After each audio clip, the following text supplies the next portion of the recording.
Hello'. আজি যিহেতু মই গাড়ী চফা কৰিবলৈ কাৰণে ৰাতিপুৱাই ওলালোঁ 6টা বজাতে।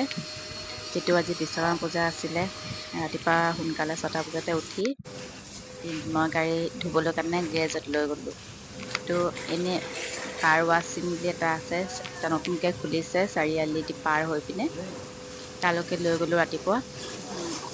এঘণ্টামান লাগিলে, মানে সোনকালে হৈ গ'ল। প্ৰথম ময়ে আছিলোঁ, প্ৰথমে মোৰ গাড়ীখনে উঠাই দিলে তেওঁলোকে ধুবলৈ।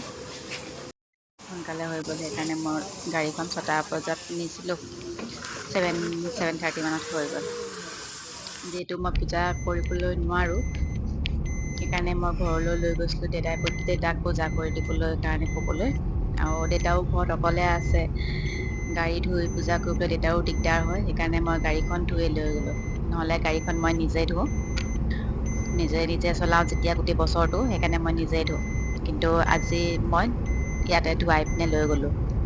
দেখিছেনে ৰাতিপুৱা সময়ত ইমান ধুনীয়া হৈ থাকে এই বাগানখন চাবলৈ, ইমান ভাল লাগে। যিহেতু মই কেতিয়াবা ৰৈ পিনে অলপ সময় মই চাই লওঁ, কেলৈ কি এনেকুৱা সেউজীয়া বিলাক দেখিব পোৱা নাযায় আজিকালি।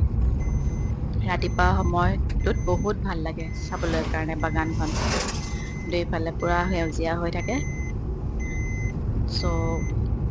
মই সোনকালে সিদিনা ঘৰ পালোঁ। ঘৰৰ পাই পিনে দেউতাই ৰখি আছিলে মোৰ কাৰণে ৰাতিপুৱাৰ পৰা। 8:30 মানত মই ঘৰত গৈ পালোঁগৈ।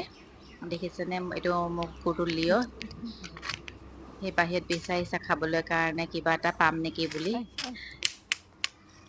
এনেই ভিতৰতে থাকে, বাহিৰত আহিলে তাক ক'ত কি পাওঁ সি বিচাৰি ফুৰে। আপোনালোকে ক'বচোন, আপোনালোকৰ ঘৰৰ কুকুৰবিলাকে এনেকুৱা কৰে নাই? বাহিৰত ইমান চফাকৈ থাকিব, ভিতৰত সি, আৰু বাহিৰত ওলোৱাৰ লগে লগে ক'ত কি আছে সেইবিলাক বিচাৰি ফুৰে। দেখিছে, চুলি বান্ধি দিছোঁ, চুলি বান্ধিলে তাক বহুত কিউট লাগে দেখিবলৈ।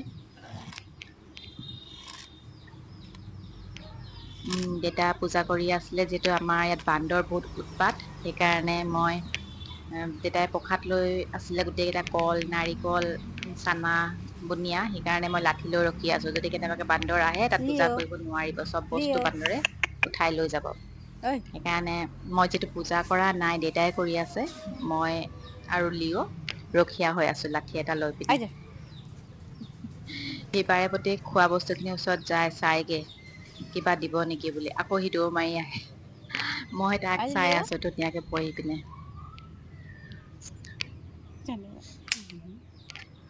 যিটো বহুত ৰ'দ আছিলে আজি বিশ্বকৰ্মা পূজাৰ দিনাখনি, ময়ো সেইকাৰণে চাহৰ ফালে বহি চাই আছোঁ দেউতাক ধুনীয়াকৈ। দেউতাই পূজা কৰি আছে। মাও আজি নামঘৰৰ শেষৰ দিন আছিলে, সেইকাৰণে মা আজি শৰাই দিয়া কথা আছিলে নামঘৰত। তো সেইকাৰণে মায়েও নিজৰ নামঘৰৰ চানা, মগু সেইবিলাক ধুই মেলি ৰেডি কৰি আছিলে নিবলৈ কাৰণে। এই ফুলপাহ দেখিছেনে, গোলাপ ফুলপাহ ইমান ধুনীয়াকৈ ফুলিছে। মই ভাবিলোঁ আপোনালোককো দেখাওঁচোন, দেখিয়ে ভাল লাগি যায়। ইমান ধুনীয়াকৈ কলি মেলি ফুলিছে ফুলপাহে। যিহেতু ঘৰত মা দেউতাহঁতি আছে, কাৰণে ইমান এতিয়া কৰিবলৈ সুবিধাজনক নাই। যিহেতু দুটাই ফুল ৰোৱা আছে, এতিয়া বিশেষ একো ফুল নাই তেনেকৈ, ৰুব লাগিব এতিয়া। ছিজন আহি আছে জানেই আপোনালোকে, ছেপ্টেম্বৰ অক্টোবৰ মানত এতিয়া ৰুব লাগিব। পূজা হৈ গৈছে অলমষ্ট। আমাৰ দেউতাই মানে গাড়ী পূজা কৰিবলৈ বহুত ভাল পায়, সেইকাৰণে মই দেউতাকে দি দিওঁ। প্ৰত্যেক বছৰে দেউতাই কৰে গাড়ীখনত। তাৰপিছত মই ডিউটিলৈ আকৌ আহিলোঁ, তিনিচুকীয়ালৈ আহিলোঁ।